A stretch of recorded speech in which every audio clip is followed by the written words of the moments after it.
ঢাকা থেকে হেলিকপ্টারে চড়ে মাহফিলে যোগ দিতে লালমনিরহাটে পৌঁছেছেন ইসলামী বক্তা ও আলোচক ড মিজানুর রহমান আজহারী। এ সময় তাকে এক নজর দেখতে মানুষের ঢল নামে। তাকে লাল গালিচার সংবর্ধনা দেয়া হয়। শনিবার দুপুর 1:30টার দিকে শেখ শফিউদ্দিন কমার্স কলেজ মাঠে পৌঁছান তিনি।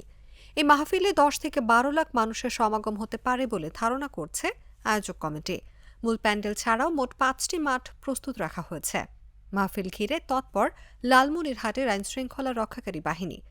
নিরাপত্তা নিশ্চিত করতে আনসার, পুলিশ, র্যাব ও সেনাবাহিনী সহ রয়েছে আয়োজকদের স্বেচ্ছাসেবকের বিশাল বাহিনী। এদিকে সকাল থেকে শুরু হয় মাহফিল। প্রথম অধিবেশনে আলোচনা করেন স্থানীয় ইসলামী আলোচকরা। এছাড়া স্থানীয় বিএনপি ও জামায়াতের নেতারাও বক্তব্য রাখেন।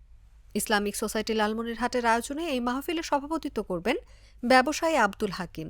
তিনি বলেন, আজহারী সহ ইসলামী আলোচকদের আগমনে ধর্মপ্রাণ মুসল্লিদের ঢল নেমেছে।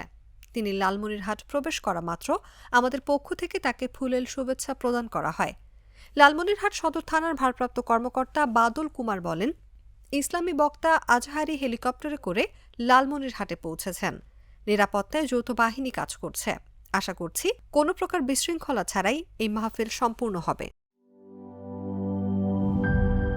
জীবনের সাথে চলে hi-fi, all time healthy life।